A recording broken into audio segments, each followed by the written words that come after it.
Hello friends, स्वागत है आप सभी का शालिनी की रसोई में।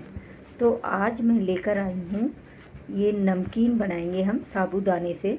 तो ये जो आप वाइट कलर का साबूदाना देख रहे हैं, इसी से हमने ये नायलॉन साबूदाना बनाकर तैयार किया है। अगर आप कहेंगे तो इसकी रेसिपी मैं आपके साथ शेयर करूँगी। इससे बनाना काफ़ी आसान है। आप अगर इस नायलॉन साबूदाने से बनाएंगे ना, तो एकदम पॉपकॉर्न की तरह आप फूलेंगे ये दाने। तो यहाँ पर अभी सबसे पहले ले रहे हैं हम कच्चा केला। तो ये मैंने यहाँ पर कच्चे केले लिए हैं।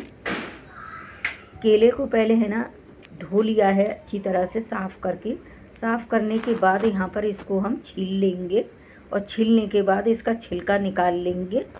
और छिलका निकालने के बाद इनको अच्छी तरह से हमें छील लेना है, जिससे जो हम नमकीन बनाने वाले हैं ना, वो एकदम हमारी बढ़िया बनेगी। अब इसको तुरंत छीलने के बाद हम पानी में डाल देंगे, जिससे ये काले ना पड़े। तो इसी तरीके से मैंने बाकी के जो केले हैं वो सारे छील लिए हैं और पानी में डाल दिया है।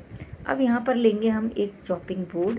तो इस पर मैं है ना अब ये आपको कट करके दिखाती हूँ। तो एक केले में से मैंने 3 पीस किए हैं। तो इस तरीके से हम पतले पतले स्लाइस कट करेंगे। यहाँ पर आपको ग्रेटर की भी ज़रूरत नहीं है, आप इस तरीके से कट करके भी इसके लच्छे बना सकते हैं, या फिर आपके पास मोटा वाला जो ग्रेटर हो, आप उससे भी ये केले के लच्छे बना सकते हैं। तो इस तरीके से मैंने देखिए यहाँ पर स्लाइस कट किए हैं। फिर एक के ऊपर एक रख के मैं चाकू से इस तरीके से कट कर लूँगी। तो इससे क्या है, जो हमारे लच्छे हैं ना, वो बनकर तैयार हो जाएंगे केले के। क्योंकि यहाँ पर है ना जो ग्रेटर से ग्रेट करते हैं तो काफ़ी बारीक लच्छे निकल के आते हैं। उससे क्या है, जब हम नमकीन फ्राई करते हैं ना, तो और भी ज़्यादा पतली हो जाती है। तो यहाँ पर मैं थोड़े से मोटे लच्छे रख रही हूँ, तो इसलिए मैंने हाथ से इस तरीके से इनको कट किया है। तो आपको मैं एक दूसरा तरीका और बता देती हूँ, आपको इसमें से जो सही लगे आप उससे कर लीजिए। तो यहाँ पर फिर से मैंने केले के 3 पीस किए हैं, और इस तरीके से हम इसको स्लाइस में ग्रेट करेंगे।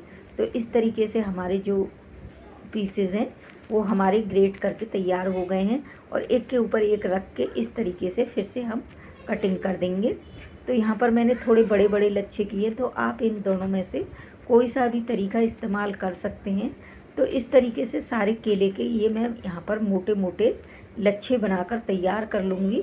तो ये देखिए हमने यहाँ पर बहुत ही मोटे लच्छे बनाए हैं, यानी कि पतले भी रखे हैं, इनको ज़्यादा मैंने मोटा नहीं रखा है। पर इस तरीके से बनाएंगे ना तो नमकीन बहुत अच्छी बनती है।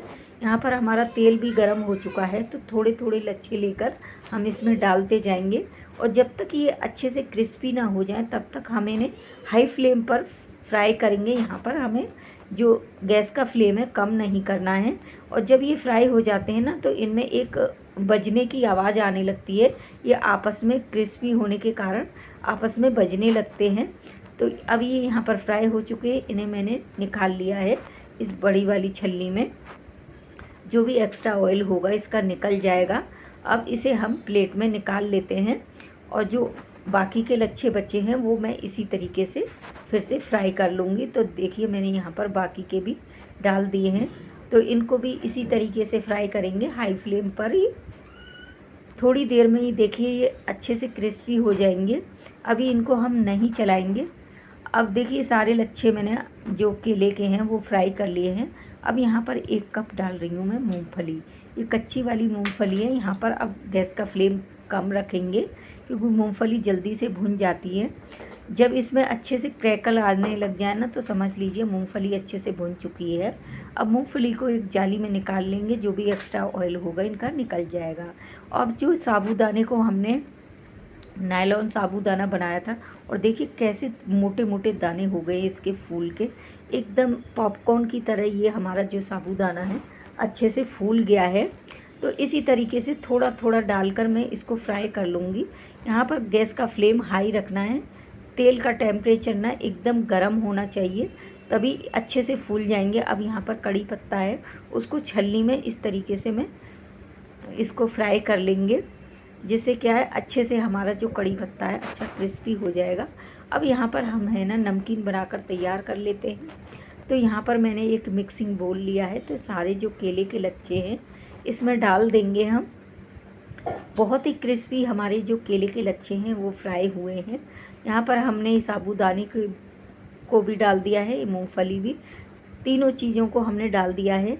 ये व्रत की ना बहुत ही अच्छी नमकीन बनकर तैयार हो जाती है और बहुत सस्ते में और एकदम अच्छे तेल में आप ये नमकीन कम बजट में घर पर बनाकर तैयार कर सकते हैं। ऊपर से डाल दिया है जो हमने कड़ी पत्ता है ना, उसको फ्राई किया था, वो इसमें हमने डाल दिया है। बहुत अच्छा टेस्ट आता है इसमें नमकीन में कड़ी पत्ते का। आधा चम्मच डाल रही हूँ यहाँ पर मैं काली मिर्च का पाउडर, और ये डाल रहे हैं यहाँ पर हम सेंधा नमक। अब बाकी इसमें हम कुछ नहीं डालेंगे क्योंकि ये नमकीन बना रहे हैं हम व्रत के लिए। अब ढक्कन लगाकर हल्का सा इसको हम सेक करेंगे, जिससे जो नमक और ये काली मिर्च डाली है हमने अच्छे से पूरी नमकीन में मिल जाए। अच्छे से इसको हमें घुमा देना है जिससे पूरे में नमकीन में अच्छे से मिल जाए। देखिए नमकीन में अच्छे से नमक और काली मिर्च मिल चुके हैं। अब लीजिए, ये हमारी टेस्टी सी नमकीन बनकर हो गई है तैयार। तो आप इस नमकीन को, अभी नवरात्रि चल रही हैं, एक दिन बनाइए और पूरे 9 दिन तक इस नमकीन को आप एंजॉय कर सकते हैं। बहुत ही बढ़िया ये नमकीन बनती है और बहुत कम बजट में इतनी अच्छी नमकीन आप घर पर बना सकते हैं। और नॉर्मल साबूदाने से, जिससे हम खिचड़ी बनाते हैं, उससे नायलॉन साबूदाना कैसे बनाया जाता है, अगर आप मुझे कमेंट करके बोलेंगे तो मैं इसकी भी वीडियो आपके साथ शेयर करूंगी। और देखिए कितनी क्रिस्पी और एकदम फूले फूले पॉपकॉर्न की तरह ये हमारा साबूदाना बन गया है। और अगर आपको नायलॉन साबूदाना नहीं मिलता है तो आप नॉर्मल साबूदाने से भी नायलॉन साबूदाना बनाकर तैयार कर सकते हैं। बहुत आसान सी रेसिपी है, तो एक बार इस रेसिपी को आप ज़रूर ट्राई करें।